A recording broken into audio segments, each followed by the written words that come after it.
Você nasceu em Araraquara, mas foi para a capital, foi para o Rio, foi ganhar o mundo e os palcos, escreveu seu nome na história.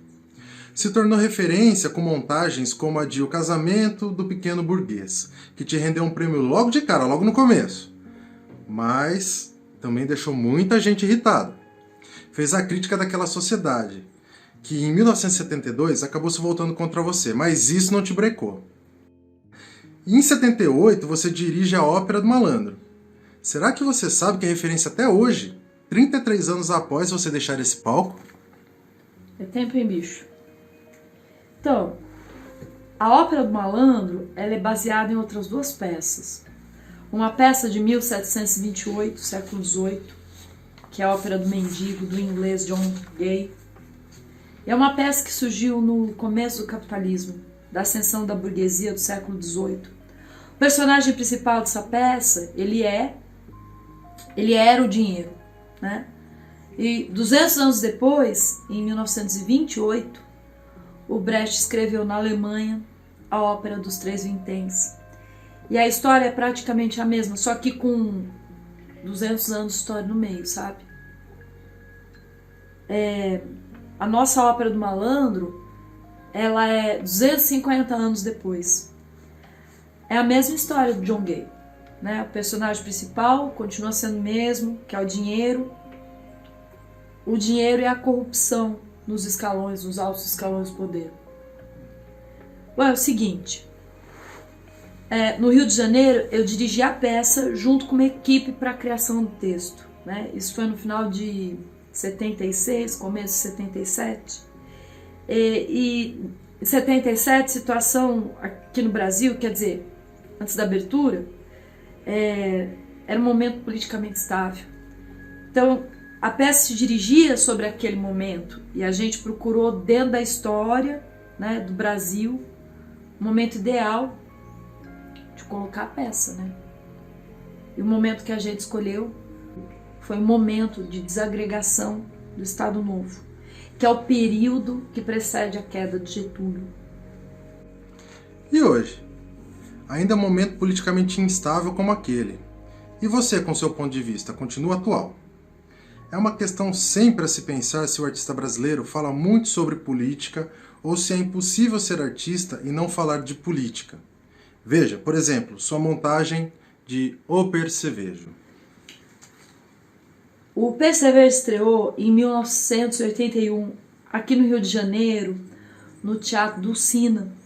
Quer dizer, a estreia foi o fim de um processo de criação, não é? Ele começou muito antes. Começou em 79, se bem que é um projeto que eu tinha, assim, desde que eu tinha 15 anos de idade, quando eu conheci a peça. É o seguinte, o espetáculo que a gente fez, o trabalho todo nosso, ele não era só fazer a peça, porque não era só a peça. O teatro do Mayakovsky, porque o teatro do Mayakovsky, de uma certa forma, ele é assim, ele é datado historicamente, sabe? Sei lá, politicamente. Quer dizer, em primeiro lugar, a gente reuniu todo o material que a gente conseguiu dele relacionado ao teatro, também à poesia, em outras línguas, né? Porque em língua portuguesa tem pouca coisa do Mayakovsky. Quer dizer, tem as excelentes traduções do Haroldo, do Augusto de Campos, do Boris Schneiderman, mas não tem mais nada que isso, né? Então a gente jogou fora 50% da peça e para compensar esses 50% que a gente tirou, nós pegamos 50% de outros trabalhos do Mayakovsky. A vida do Mayakovsky era uma coisa tão... A vida e a obra dele são tão juntas, sabe? É uma coisa que, quer dizer, é uma coisa tão forte essa ligação, um negócio assim que não dá para separar. E o Percevejo, de uma certa forma, é um pouco a história do Mayakovsky. A fidelidade não é a transposição pura e simples de fazer como era, entendeu? Inclusive, Mayakovsky pede para a obra dele ser modificada, né? No prefácio da peça Mistério Bufo, ele diz que as pessoas do futuro que forem montar a peça, que elas têm que mudar. elas têm que mexer no conteúdo, tem que tornar aquilo atual. Quer dizer, porque o trabalho do Mayakovsky é um trabalho que fala do tempo presente. E é um conteúdo muito amplo. É o mundo cinema, é o mundo teatro, é o mundo circo, é o da propaganda política, é do agitprop, né? O teatro de agitprop. É tudo isso o teatro dele. Então a fidelidade dele é mostrar o Mayakovsky inteiro. O espetáculo nosso era uma espécie de utopia da revolução. De uma revolução, entendeu? Uma revolução que morreu no começo. Depois ela se congelou, depois ela se descongelou, depois ela ressuscitou no final. Então, nosso tempo, a coisa principal que eu acho, era essa. Além da poesia, né? Que está além de tudo isso que a gente está falando. A história do percevejo é aquela coisa ambígua, né? A faca de dois gumes. Quer dizer, lá para os russos, né, é o pequeno burguês. Que é o que o diretor do zoológico, que é o papel que eu fazia, inclusive, no espetáculo, ele fala que são dois inimigos da sociedade, né, sei lá como é que era aquilo ali, que um era o Filisteus vulgares e o outro era o Percevejo normales. Que o Percevejo vulgares, depois de sugar o sangue de um homem, ele cai na cama com a barriga para cima. E que o Filisteus vulgares, depois de sugar o sangue de toda a humanidade, ele também cai na cama com a barriga para cima. E essa era a diferença dos dois. É que um suga o sangue de uma pessoa e o outro suga o sangue da humanidade toda, né? No tempo Mayakovsky e tal, assim, o percevejo era o pequeno burguês. Agora, para nós, não. Para nós era um sei lá o que, entendeu? Era uma coisa assim meio misteriosa. Era o próprio Mayakovsky, sabe? Companheiro de solidão dele.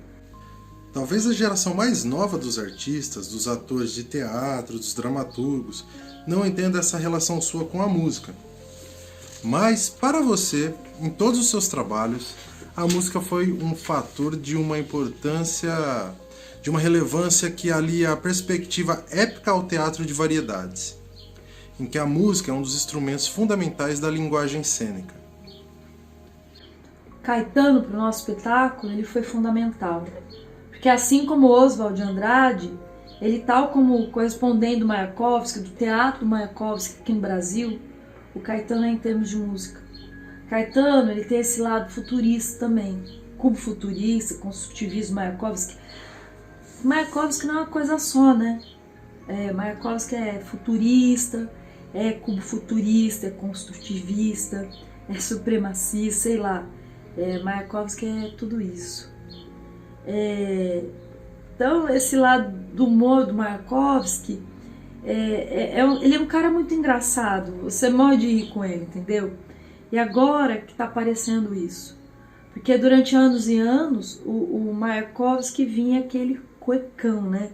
Aquele cara chato do Partido Comunista, falando aquelas verdades eternas, mas não é só isso não, o Mayakovsky é um sarro.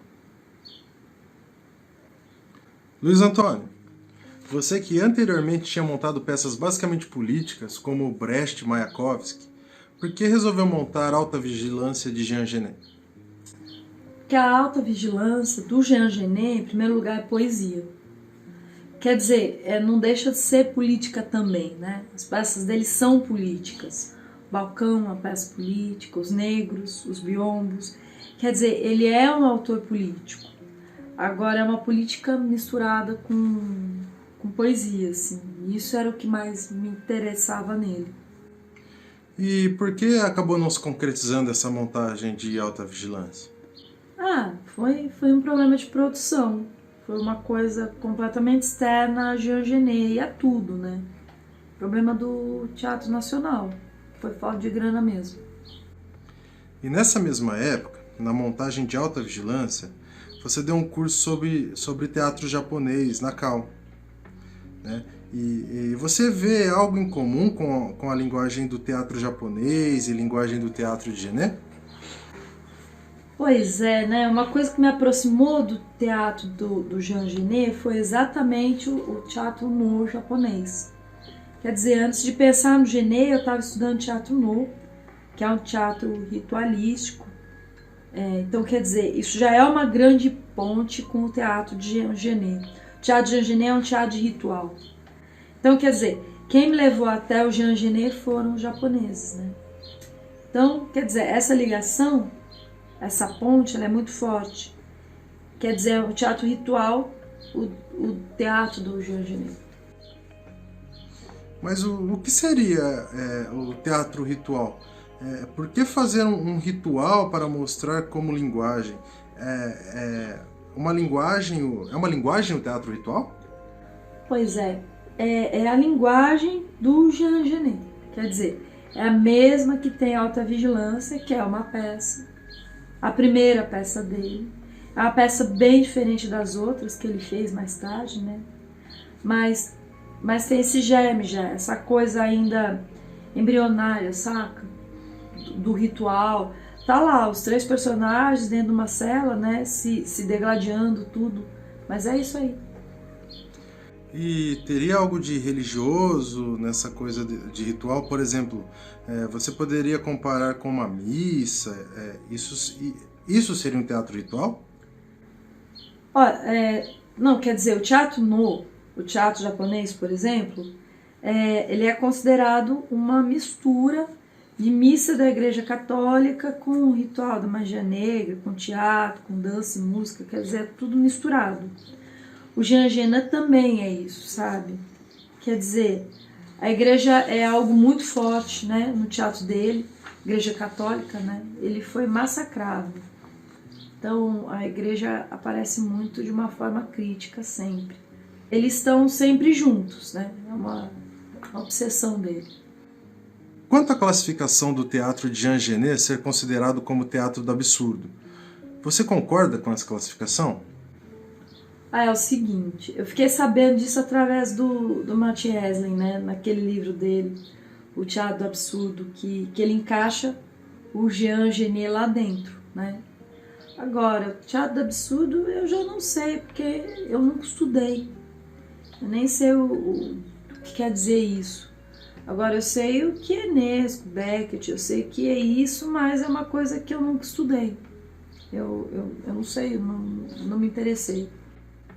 Tem uma outra classificação que diz que Genet, assim como Artaud, seria um teatro da crueldade. Nisso você está mais a par? Não, pois o teatro da crueldade do Artaud, ele tem uma ligação tem muita ligação com o Jean Genet em todos os aspectos. É o aspecto do espetáculo, né? Espetáculo de interpretação, de tudo isso. Porque o Artaud, né, ele nos anos 30 recriou o teatro, ele fez Teatro da Crueldade. Bem, tem até uma francesa que eu conheço aqui em São Paulo, ela até inventou uma nova tradução, né? Inventou o teatro do coração, não mais o teatro da crueldade. É o teatro do coração, porque seria exatamente esse sentido. O teatro da crueldade não é o teatro do masoquismo, o teatro da porrada, né? O teatro da pessoa apanhando, saindo sangue. Ele não trata disso, né? É uma coisa mais, assim, mais transcendental, uma coisa mais profunda que isso. Isso não tem nada a ver com Artaud, né? Sempre me lembro que é uma coisa assim muito importante para nós quando estava estudando Alta Vigilância, foi o seguinte: a gente leu no Diário de um Ladrão, de Jean Genet, alguma coisa que ele fala sobre tesão pelo crime, né? Sabe, a pessoa praticar um crime não por motivo social, motivo político, apenas, né, para se aproximar dos deuses. A pessoa passa a ser divina, segundo ele. Então, quer dizer, essa própria ânsia, esse próprio impulso do Jean Genet parece muito com Artaud, que inclusive naquele tempo que a gente estava trabalhando Jean Genet, foi o tempo que pintou aquela música dos Rolling Stones, Too Much Blood, né? Muito sangue. Não tem muito a ver, entendeu? Todos os aspectos da crueldade, sabe? Tem esse tesão pelo crime. Mas o cruel não seria assim a verdade? O cruel seria você está vendo a verdade, a realidade, né? O cruel não seria isso? É, exatamente, né? Exatamente. É mais do que um tapa na cara. Nascido em Araraquara, estreando no dia 24 de junho de 1950 e sendo retirado de cartaz no dia 23 de dezembro de 87, Luiz foi vítima de um crime de ódio. O teatro foi vítima de um crime de ódio, mas o legado que Luiz nos deixou é um legado de amor. Muito amor. O amor indelével pelo teatro. Obrigado, Luiz. O espetáculo que a gente fez, o trabalho todo nosso, não era só fazer a peça. Não era só a peça, porque o Teatro do Mayakovsky, de uma certa forma, é um teatro assim, meio datado, historicamente, politicamente, sei lá. Uma pessoa e o outro da humanidade toda, né? No tempo do Mayakovsky e tal, você percebia já era o pequeno burguês. Agora pra nós não, pra nós era sei lá o que, entendeu? Era uma coisa misteriosa. Era o próprio Mayakovsky, sabe? O companheiro da solidão dele, né? Exatamente, mais do que um tapa na cara.